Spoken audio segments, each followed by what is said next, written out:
56. Sur cet article est inscrit Monsieur Lurton, mais il n'est pas là. Monsieur Fasquelle, mais il n'est pas là. Monsieur Lurton, pardon, Monsieur Lurton, vous êtes là ou vous n'êtes pas là? Bon.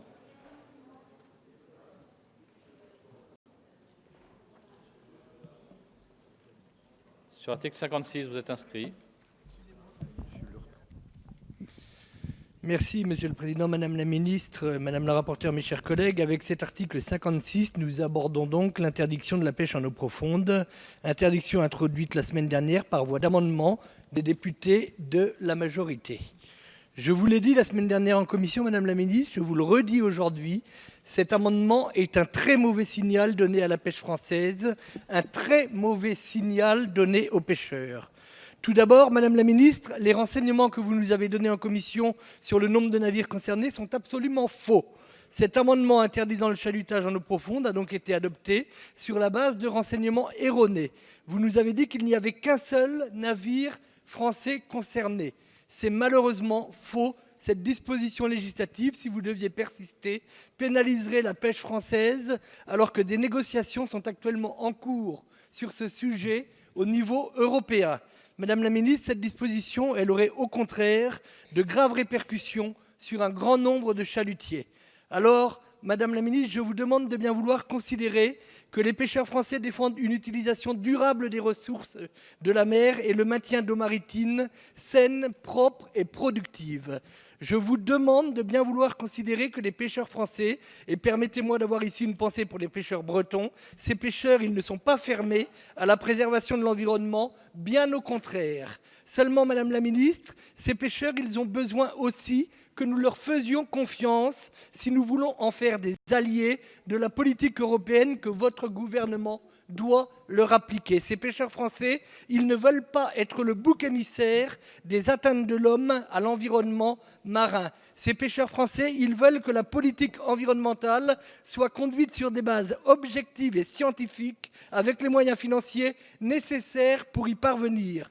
Ces pêcheurs français, ils ne veulent pas d'une politique idéologique et punitive comme celle que vous menez et qui ne peut conduire qu'à la disparition d'un métier déjà très fragilisé. Merci, Monsieur Lurton. Monsieur Fasquelle. Oui, moi je rejoins tout à fait ce que vient de dire notre collègue Lurton. Je crois que le sujet est grave parce que c'est toute une filière derrière des bateaux et des emplois qui sont en jeu et pas un bateau comme ça a été dit. Il y a 180 permis d'exploitation pour la pêche en eau profonde et le chalutage en eau profonde en France, sans compter d'autres bateaux qui ponctuellement peuvent aussi pêcher en eau profonde ou ramasser, alors qu'elles ne ciblent pas forcément ces espèces, des poissons d'eau profonde. Donc c'est toute la pêcherie française en réalité, en tout cas une grande partie de la pêcherie française qui est concernée. Première remarque. Deuxième remarque, l'interdiction n'aurait de sens que si ces espèces étaient menacées. Or c'est faux. Et là, il y a des constats scientifiques qui sont incontestables, qui montrent que, par exemple, le sabre, le grenadier, la lingue bleue ont atteint le RMD, c'est-à-dire qu'en fait, le bon état de conservation et que l'activité de la pêche est tout à fait possible. Et c'est tellement vrai d'ailleurs qu'à Bruxelles, on a rehaussé les quotas s'agissant de ces espèces. Donc on serait complètement fou aujourd'hui de vouloir interdire la pêche d'espèces dont Bruxelles a augmenté les quotas. Enfin, écoutez, tout ça n'est absolument pas sérieux. Et à ce sujet, d'ailleurs, ce serait aussi une folie de vouloir légiférer, alors qu'actuellement, il y a une discussion qui est engagée entre le Conseil et le Parlement européen sur ce sujet, justement, de la pêche en eau profonde. Donc, et le gouvernement français a pris des positions qu'on peut d'ailleurs ne pas partager, je ne les partage pas, mais en tous les cas, laissons ce débat européen se dérouler. Ce serait absurde de vouloir légiférer à ce moment. Et puis, ce serait surtout absurde de vouloir, une fois de plus, prendre une mesure unilatérale, pénaliser nos propres pêcheurs, alors que les pêcheurs des autres pays européens continueraient de cibler et de pêcher ces espèces. Ça n'aurait absolument aucun sens. Ce serait très très mal vécu par une pêche française qui souffre déjà terriblement. Donc il faut entendre aujourd'hui le message des pêcheurs. Et il n'y a aucune raison, que ce soit scientifique ou économique, de maintenir la disposition qui était votée en commission et qui interdirait la pêche en eau profonde. Merci. Merci, Monsieur Fasquelle. Monsieur Pancher. Évidemment, je m'opposerai dans quelques instants, Comme je l'espère, beaucoup de nos collègues à ces amendements de suppression. Je voulais quand même expliquer que ces espèces menacées sont évidemment parmi les plus vulnérables puisqu'elles ont une longévité extrême, une croissance lente, une reproduction tardive. En juin 2015, l'Union internationale pour la conservation de la nature, quand même pas rien, a même inscrit à sa liste rouge des espèces menacées 2 des 3 espèces commerciales ciblées principalement à l'époque par la flotte d'Intermarché, le grenadier de roche en danger d'extinction et la lingue bleue vulnérable. La pêche en eau profonde est peu génératrice d'emplois, pratiquement aucun emploi. 98,5% des captures d'espèces profondes en France étaient réalisées, par 9 navires. Les emplois directs sont compris entre 44 et 112 marins équivalents temps plein. Depuis, Intermarché et Scapèche a remonté ses filets. Une forte mobilisation citoyenne contre la pêche. Cette pêche, en France, plus de 900 000 d'entre nous se sont mobilisés contre.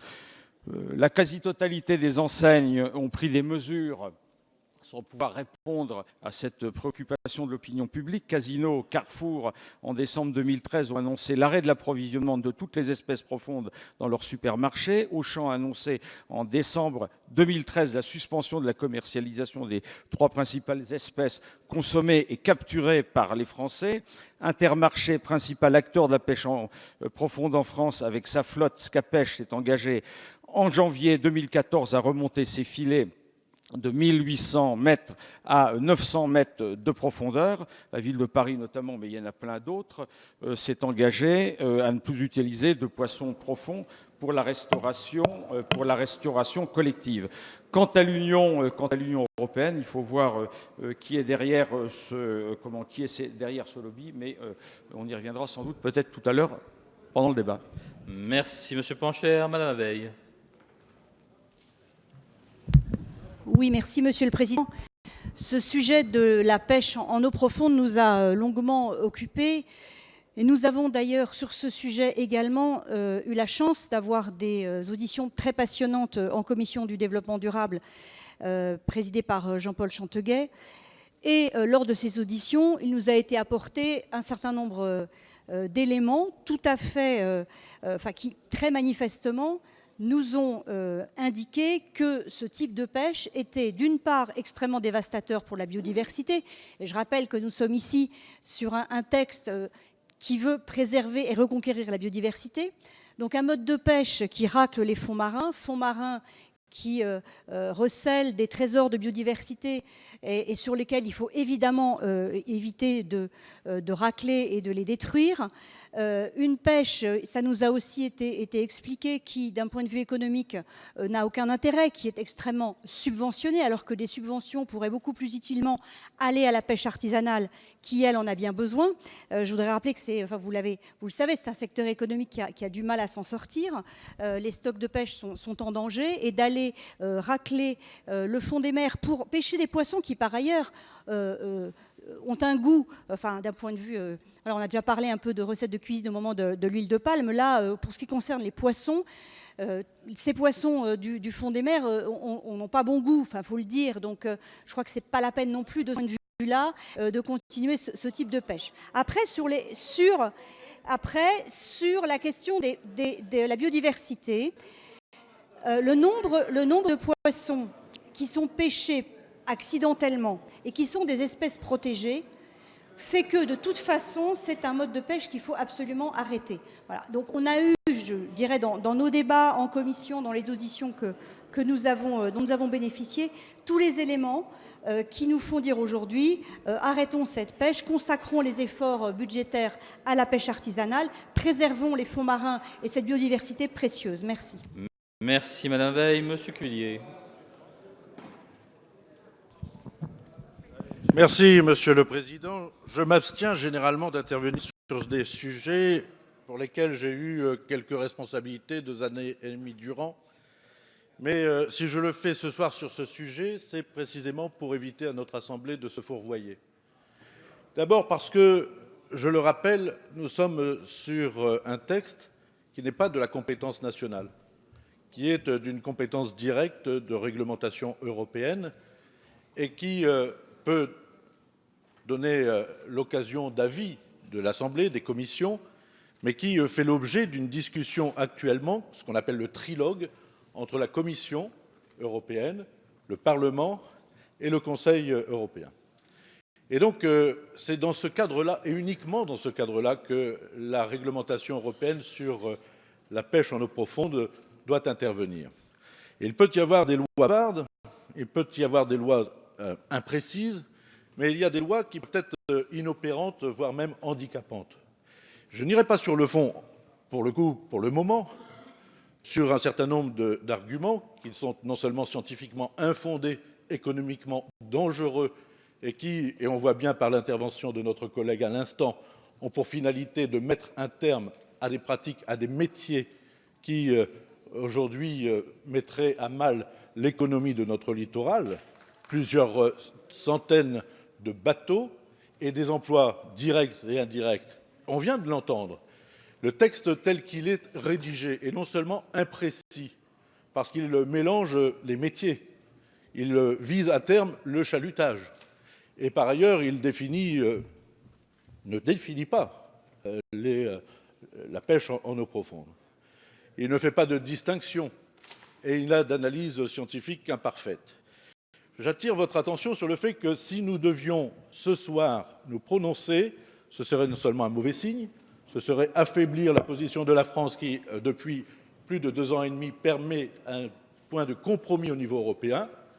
J'ai eu 15 conseils des ministres durant à défendre la position de la France. Madame la ministre, il ne s'agit pas de sagesse, il s'agit de respecter la position de la France et de faire en sorte qu'en commission, ce soit la position de la France, que ce soit en commission au sein de notre Parlement, mais aussi que ce soit celle-ci qui soit portée au niveau européen.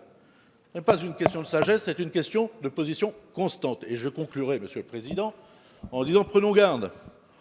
Au moment où l'Europe est malade, au moment où un certain nombre de responsables européens souhaitent renationaliser les politiques de la pêche, en prenant et en anticipant une nationalisation des dispositions sur la politique de la pêche, et notamment sur ce débat, alors nous leur donnons une arme qui, demain, mettra à mal la pêche et notre économie maritime. C'est pourquoi je soutiendrai l'amendement 759 que j'ai co-signé de suppression de ce texte. Merci, Monsieur Cuvillier. Monsieur Rouillard. Considération pour faire écho aux propos de mon collègue Frédéric Cuvillier. La France a une position très claire. François Hollande l'a dit et obtenu. Jean-Marc Ayrault l'a dit et obtenu. Manuel Valls l'a dit et obtenu. Oui à l'encadrement renforcé, non à l'interdiction. Et Frédéric Cuvillier vient de le rappeler très justement. Le sujet se règle à Bruxelles. Et ce que nous souhaitons, c'est que le Parlement français, paradoxalement, n'affaiblisse pas la position de la France, puisque par ailleurs, en contrepartie du débat sur la pêche au-delà ou en deçà des 800 mètres, le sujet pour nous, c'est de négocier des contreparties, en particulier en faveur de la pêche artisanale. Premier élément. Deuxième élément, sur le nombre de bateaux. Je suis stupéfait depuis des mois et des jours des chiffres que j'entends. Boulogne est concernée. Le Guilvinec est concerné. Et permettez-moi de dire, pour l'Orient, nous avons précisément 9 bateaux. Un palangrier, l'héliotrope, et nous avons 8 chalutiers. Je vous donne les noms, c'est vérifiable. Jean-Pierre Leroc, Mariette Leroc, Jean-Claude Coulon II,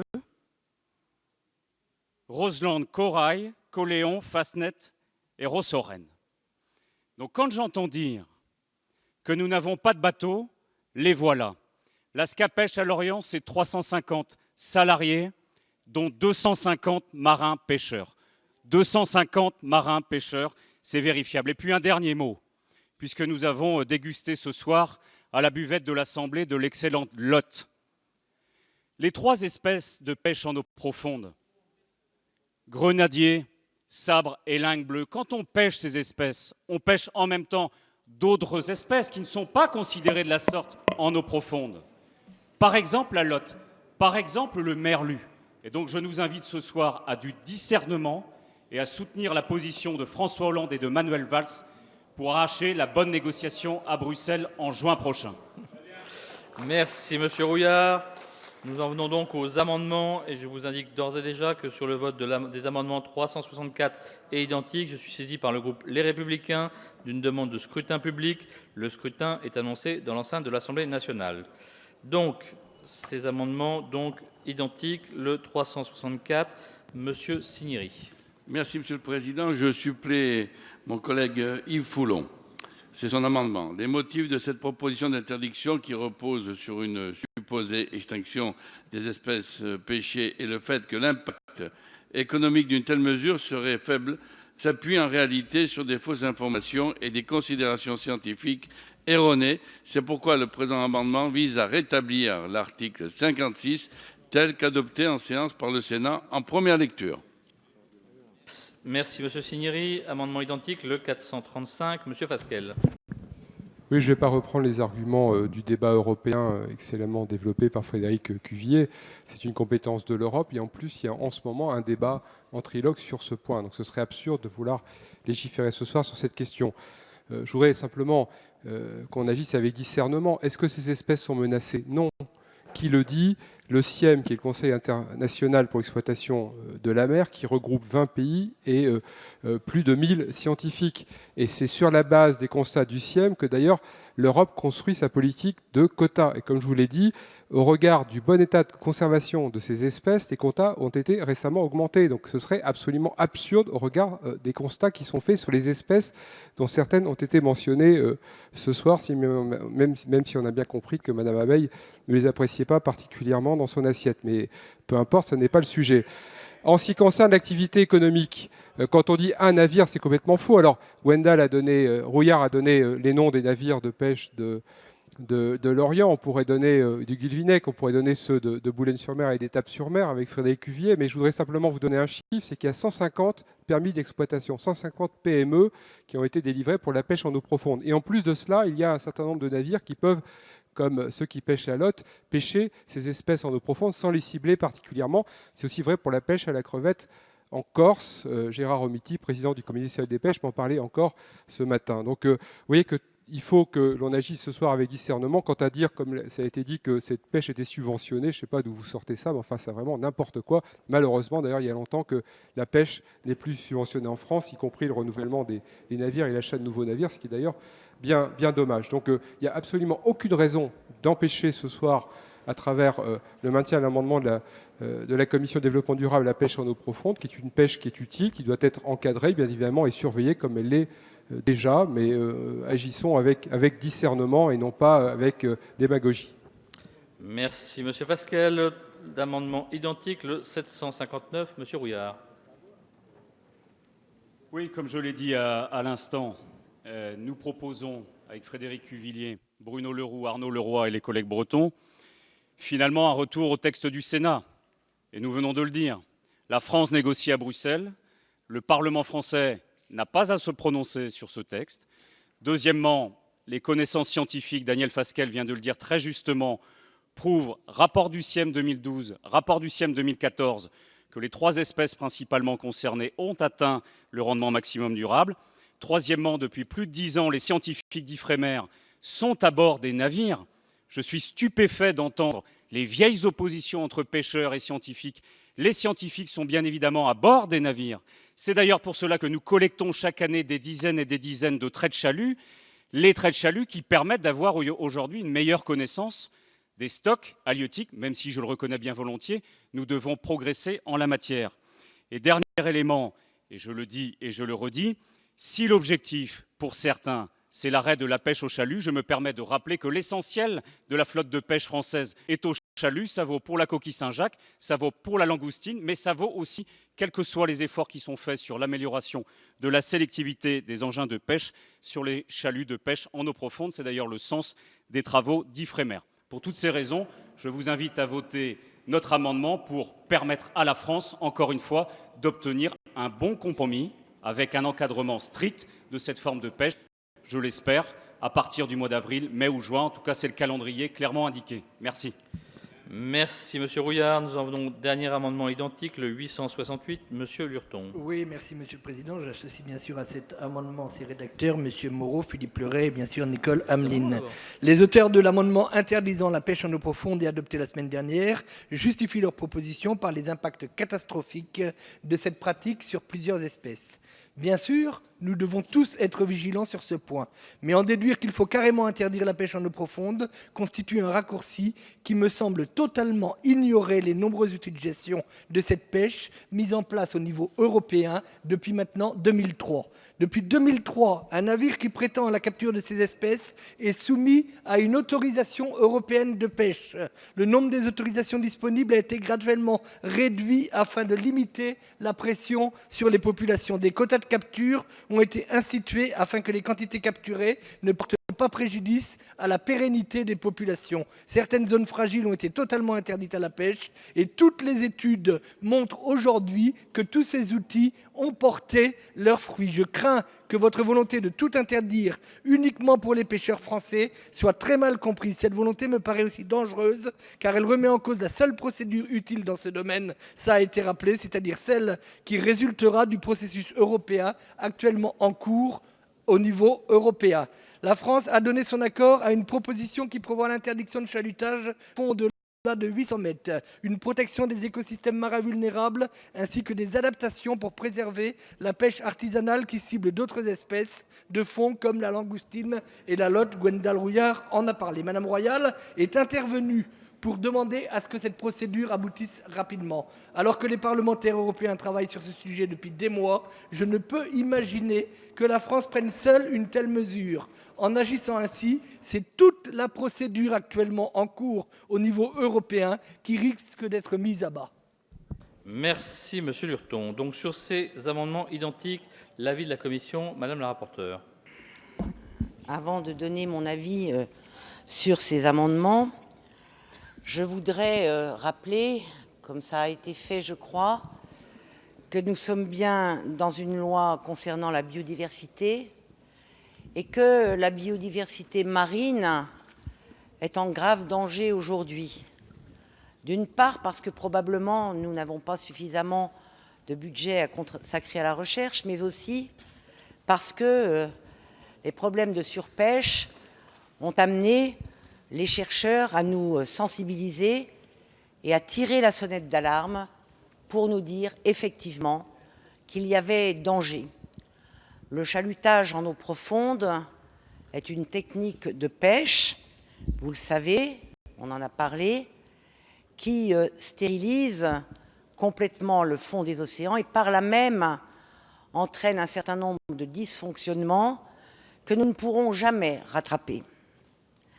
Les poissons qui sont pris au cours de ce chalutage en eau profonde sont des poissons particuliers. D'ailleurs, ils ne sont pas très beaux. C'est pour ça que quelquefois sur les marchés, on les voit en filet. Sinon, je pense qu'on ne les achèterait pas. Ces poissons ont une vitesse de reproduction très lente parce qu'ils vivent très vieux et donc leur capacité de renouvellement est terriblement limitée.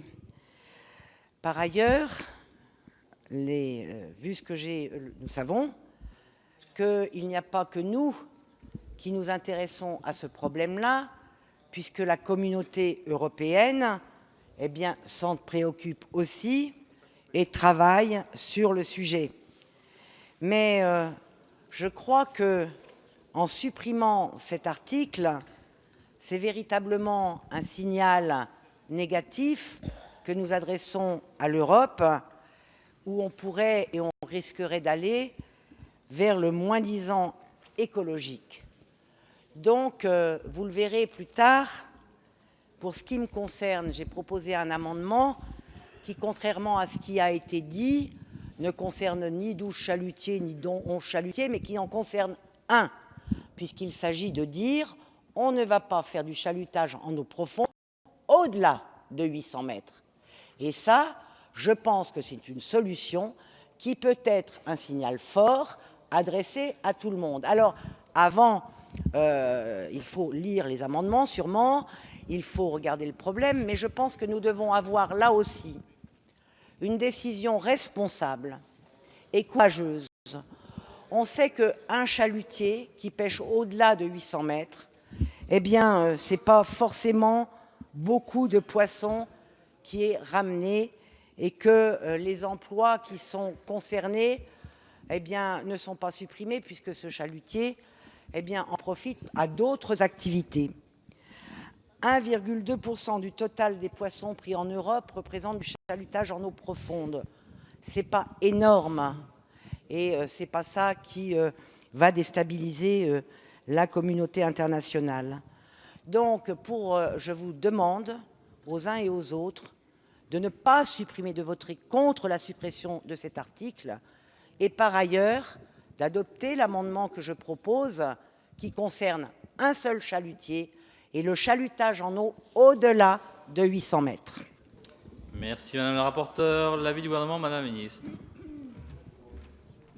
Oui, merci Monsieur le Président. Tout d'abord, je crois qu'il faut faire quelques petites mises au point. J'ai entendu l'émotion soulevée par l'adoption de l'amendement la semaine dernière en commission.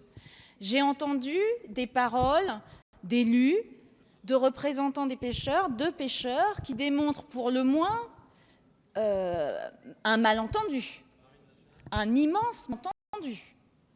Parce que jamais, au grand jamais, il n'a été voulu par le gouvernement, ni à mon avis par ceux qui ont fait voter cet amendement, interdire le chalutage. Jamais. Donc déjà, mettons-nous bien d'accord là-dessus. Au contraire, le gouvernement, notamment par ma voix la semaine dernière, mais par la voix aussi d'autres membres du gouvernement, parce que nous sommes unis sur cette question, a salué le travail des pêcheurs, qui est un travail de reconnaissance de l'enjeu halieutique et de l'enjeu de la biodiversité, et qui ont fait depuis déjà de nombreuses années des efforts pour avoir une pêche responsable. Et d'ailleurs, aujourd'hui, la question des quotas, qui avait soulevé des discussions à une époque, est à peu près apaisée. Et d'ailleurs, j'en profite pour rappeler que la conservation des stocks de poissons se gère par les quotas, pas par des interdictions de chalutage en eau profonde. Puisque la question du chalutage en eau profonde, c'est la question de la conservation des écosystèmes de grands fonds. On parle de ça. Donc c'est la première chose. C'est la première chose. Le gouvernement soutient ces pêcheurs, a besoin de ces pêcheurs et jamais, au grand jamais, ne voudrait mettre en difficulté les pêcheurs. Je crois que c'est vraiment la première chose à dire. Par contre, la position du gouvernement, qu'il a exprimée d'ailleurs en novembre dernier avec les autres ministres de la Pêche quand ils se sont accordés sur ce futur projet de règlement, c'est de limiter la pêche en eau profonde à la profondeur de 800 mètres. C'est-à-dire, on ne pêche plus au-delà de 800 mètres. C'est ça que le gouvernement a défendu et qui a fait l'objet d'un accord avec tout le monde et qui va être porté aujourd'hui au Parlement, même si nous regrettons tous que les débats au Parlement européen n'arrivent pas à aboutir. L'amendement qui a été voté la semaine dernière parlait d'un décret. Manifestement, c'est ce qui a généré les inquiétudes. Donc, ce décret, derrière, toute une théorie du complot s'est développée pour dire que forcément, on allait mettre dans le décret toutes les interdictions possibles parce que l'objectif serait de tuer la filière pêche dans notre pays. Bref, tout ça n'est pas sérieux. Pour lever ces inquiétudes, Mme Gaillard a déposé un amendement qui reprend en fait la position qui est en stand-by au Parlement européen, donc qui est l'interdiction du chalutage en eau profonde en dessous de 800 mètres. Cet amendement a le mérite de clarifier la volonté du législateur la semaine dernière qui a bien dit qu'il n'était pas question d'autre chose. C'est l'interdiction en dessous de 800 mètres, point. Ni plus ni moins. Donc je conçois qu'il puisse y avoir un débat après sur cette question, mais au moins qu'on soit bien d'accord sur ces bases. C'est-à-dire que ce qui a été voté la semaine dernière en commission, c'est juste dit la même chose que ce qui veut être proposé au Parlement européen. Sur la position du gouvernement, sur les différents amendements qui ont été déposés. En l'occurrence, le gouvernement a fait son travail. par l'intermédiaire notamment de Ségolène Royal, qui a saisi à plusieurs reprises les différentes instances européennes pour leur demander d'accélérer le processus qui s'embourbe au niveau du Parlement européen. Donc le gouvernement a fait son travail. Après, la question est de savoir si les parlementaires français, les députés français, souhaitent eux-mêmes interpeller par le biais de cet amendement le Parlement européen pour leur dire d'avancer sur cette question. Le gouvernement n'a pas à se prononcer là-dessus. Donc moi, je prononcerai tout simplement la sagesse, puisque ce n'est pas au gouvernement à dire aux parlementaires ce qu'ils ont à faire sur la question. Mais par contre, je tiens vraiment à dire que ni le gouvernement, ni je pense ceux qui ont voté cet amendement n'étaient pour autre chose que ce qui est maintenant inscrit dans l'amendement de Mme Gaillard. Merci Madame la Ministre. Madame Lelocq.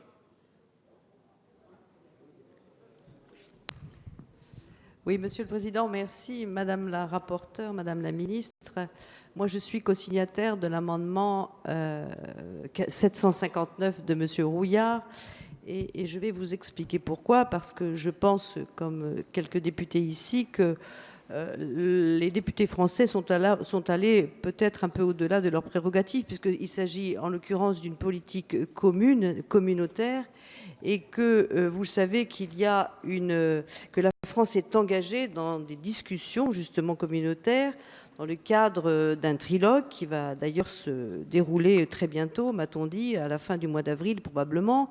Certes, le règlement qui est attendu sur les pêches profondes tarde un peu et les discussions sont en effet très longues, mais c'est vrai qu'il y a eu aussi des élections au niveau européen et qu'un compromis se dessine sur la fin de la pêche en eau profonde au-delà de 800 mètres. Je pense qu'il convient de poursuivre ce dialogue au niveau européen et de ne pas, parce qu'il s'agit en l'occurrence ici, de sacrifier la pêche française, puisque seuls les navires de pêche française seraient concernés par cette réglementation aujourd'hui. Donc il est sage, à mon avis, d'attendre en tout cas que ce règlement soit adopté. J'ai eu l'occasion d'échanger avec la députée européenne qui est en charge de ce rapport, qui était bien entendu quelque peu ennuyé, embêté avec la position du Parlement français. De plus, cette position, en tout cas la position qui a été défendue à Bruxelles, correspond bien entendu à la position du président de la République, ça a été évoqué tout à l'heure, mais aussi à celle du Premier ministre, à celle de la ministre de l'écologie et du ministre de la pêche. Il me semble qu'il y a une certaine incohérence à ne pas attendre, en effet, que l'affaire se règle au niveau européen. On a tous défendu, il me semble en tout cas, le gel de l'empreinte, l'encadrement strict, les quotas qui existent. Je pense qu'il convient de respecter le trilogue. Merci. Et d'attendre qu'il soit... Ah, je n'ai pas tout à fait terminé, Monsieur le Président. 2 minutes, le temps, il faut aussi rétablir certaines vérités qui ont été validées par la communauté scientifique.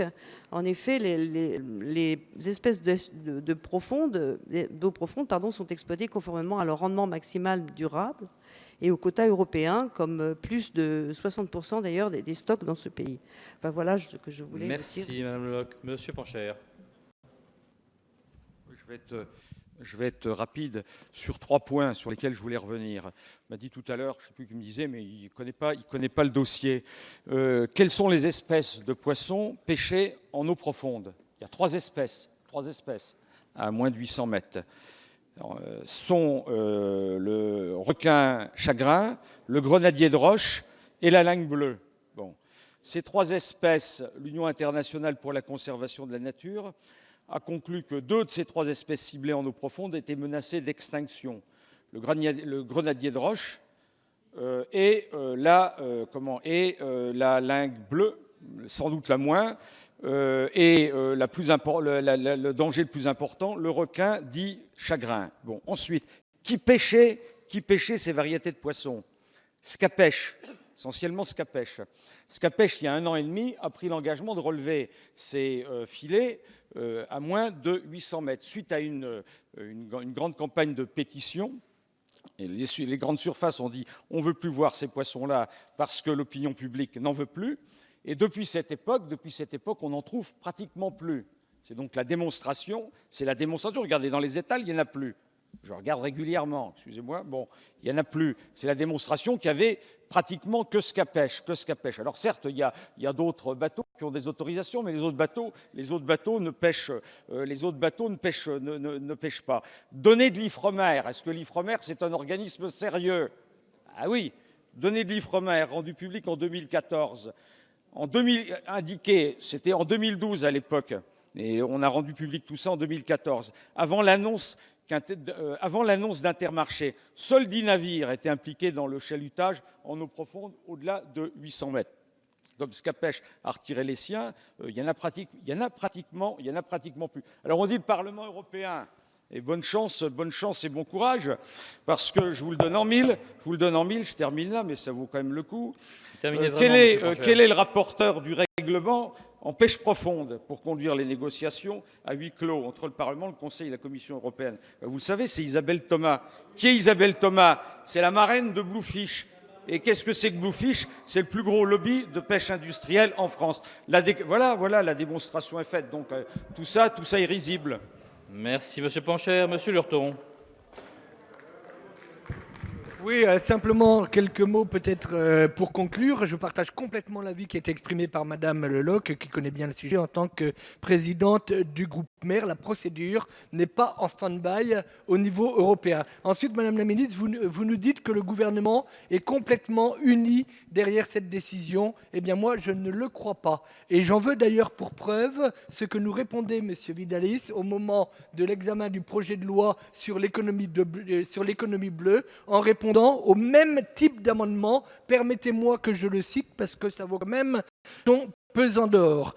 Une démarche comme celle-ci, comme celle que nous conduisons aujourd'hui, n'aide pas le gouvernement à soutenir un secteur important pour la France. Ces professionnels doivent être respectés car ils s'inscrivent tous d'une manière générale dans le cadre de la politique commune de la pêche. Vous devriez les défendre plutôt que nourrir la suspicion et franchement, vous devriez être à nos côtés pour soutenir ce secteur essentiel et hautement respectable. Ça n'est pas qui le dit, c'est le secrétaire d'État au transport et à la mer.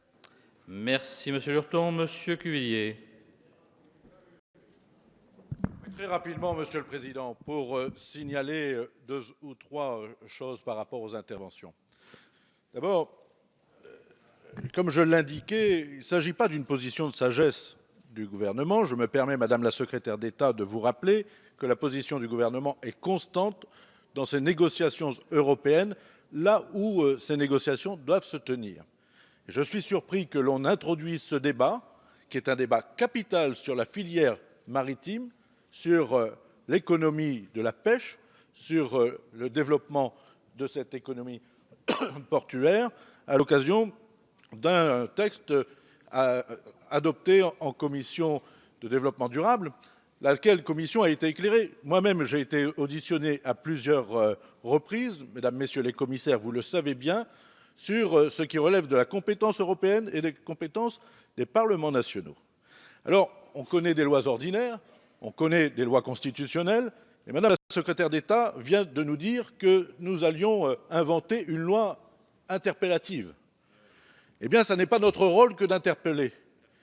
Et Monsieur Pancher, les institutions sont les institutions, et je refuse, et je ne considère pas correct de mettre en cause la respectabilité, l'honorabilité et l'intégrité d'une de nos collègues élus représentants de la France au Parlement européen. Les institutions sont les institutions, la compétence européenne est la compétence européenne. C'est à ce niveau et dans ce cadre que cette question qui est importante et qui place le rôle de la France dans les négociations européennes doivent se tenir. Et pour le reste, nationaliser cette question est affaiblir la position de la France, je le dis Madame la secrétaire d'État, parce que c'est un combat que nous avons mené avec beaucoup de force, de conviction, et qui a réinvité la France autour de la table des discussions, notamment à l'occasion de relations extrêmement tendues avec la Commission lors de la présidence, mais surtout de la commissaire de Maria Damanaki. Nous avons réussi à travailler par respect, par équilibre, et la France fait valoir la pêche durable et responsable grâce aussi, soulignons-le, aux efforts conséquents, constants, faits par les professionnels. Merci, Monsieur Cuvillier. Monsieur Rouillard. La position de la France dont vous avez parlé n'est pas celle que vous avez indiquée.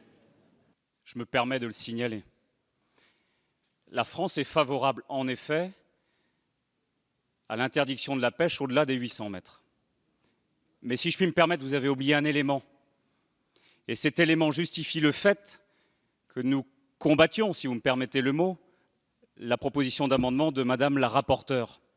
Parce qu'il manque une chose essentielle que vous avez omis volontairement. C'est de parler des zones de pêche. La France négocie la possibilité pour les entreprises concernées de continuer à pêcher dans les zones de pêche. On ne peut pas encadrer la pêche, c'est-à-dire ne pas l'interdire, et en même temps ne pas prévoir des zones pour lui permettre de pêcher, d'exercer l'activité. Et tout le débat se situe là, à cette heure. Est-ce que c'est de la responsabilité de l'Assemblée nationale française de déterminer précisément les zones de pêche et les espèces, ou est-ce que c'est du ressort du trilogue et de la bataille que la France mène actuellement sur cet objectif que nous partageons par ailleurs par rapport aux zones de pêche? Et je le redis, comme nous sommes ici, si j'ai bien compris, tous attachés à la pêche artisanale par ailleurs, parce que tout est lié. Quand la France mène ses négociations, et Frédéric Cuvillier le sait mieux que quiconque, 15 séances de négociation, on négocie en même temps des contreparties en faveur de la pêche artisanale, de la pêche côtière, parce que c'est une filière dans son ensemble, économiquement, industriellement et par ailleurs humainement, puisque vous avez des marins-pêcheurs, je me permets de le signaler, de parler des hommes et même des femmes qui participent de cette filière, qui vont de la pêche hauturière à la pêche côtière. C'est un ensemble. Le sujet clé, ce sont les zones. Et la position de la France, ce sont les zones, même s'il y a toujours un débat sur l'empreinte écologique. Donc je demande à ce que cet élément soit particulièrement respecté. C'est le sens premier de notre amendement. Quelques derniers mots, Monsieur le Président, et je termine d'un mot, puisque nous avons un collègue de l'UDI, je crois, qui est particulièrement attentif sur ces sujets-là. Il dit que ça ne concerne plus de bateaux.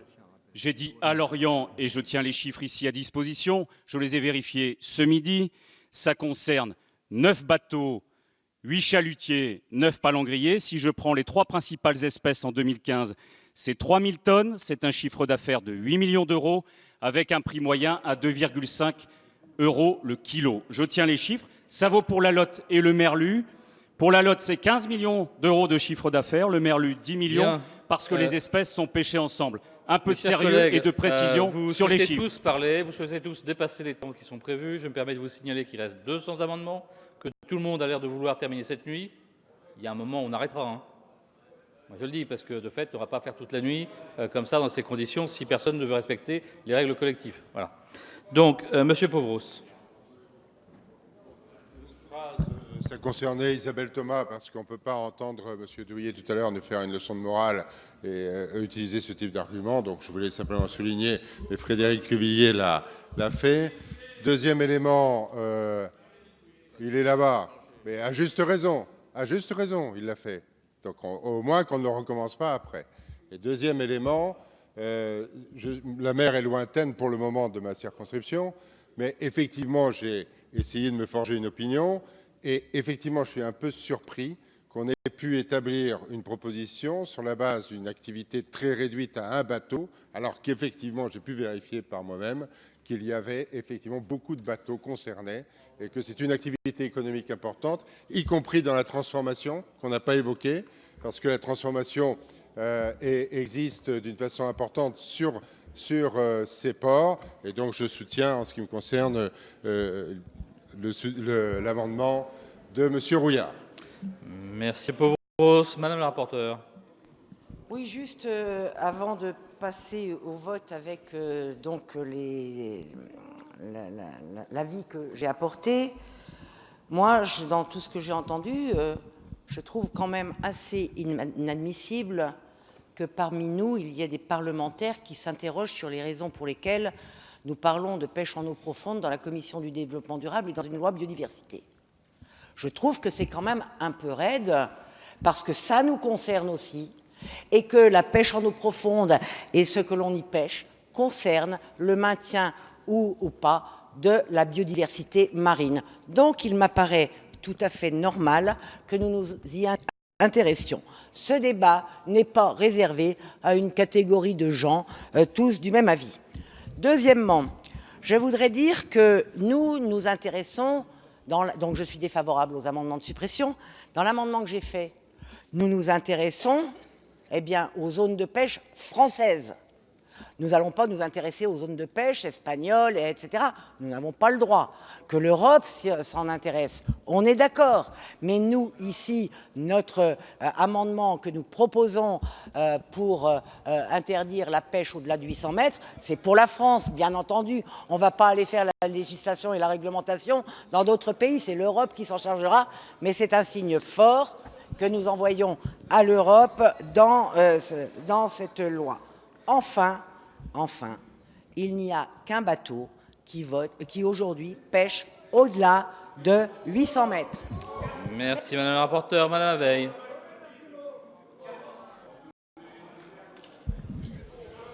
Oui, merci Monsieur le Président. J'aurais voulu rappeler dans ce débat que c'est la ministre Ségolène Royal qui, à un moment donné, a demandé que les données de l'Ifremer soient rendues publiques.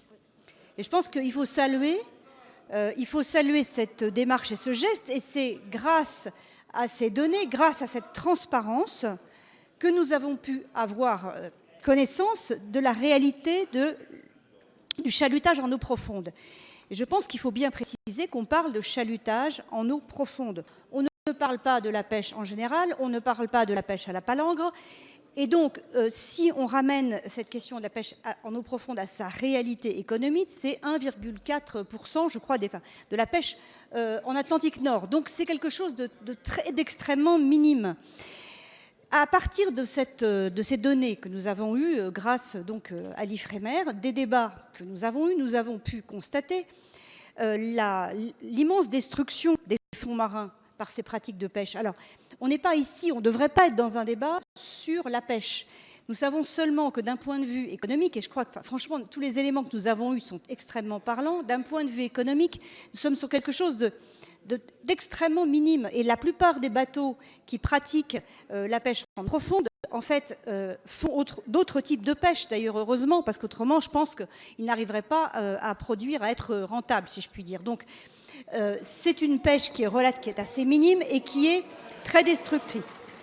Donc, je ne comprends pas pourquoi, dans cet hémicycle, tout d'un coup, ça suscite ces grondements vraiment désagréables, alors même qu'on est sur un sujet quand même majeur de protection de la biodiversité. Donc, j'ai repris la parole pour ceci, pour dire que nous ne sommes pas sur une loi sur la pêche, nous sommes dans un texte sur la biodiversité et que l'objet, c'est d'arrêter la destruction de la biodiversité des fonds marins. C'est la raison pour laquelle je vous appelle à ne pas voter les amendements de suppression. Merci.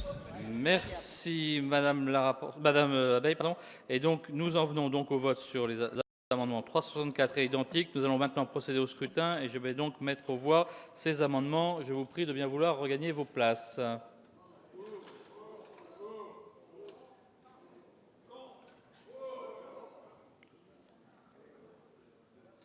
C'est bon? Le scrutin est ouvert. Le scrutin est clos. Votant 55, suffrage exprimé 53, majorité absolue 27, pour 36, contre 17. Les amendements sont adoptés. En conséquence, ils font tomber les amendements suivants. Et donc, je vais soumettre au vote l'article 56 ainsi amendé. Quels sont ceux qui sont pour? Attendez, un peu de concentration. Quels sont ceux qui sont pour l'article 56? Quels sont ceux qui sont contre? L'article 56 est adopté. Les articles 57 bis à 58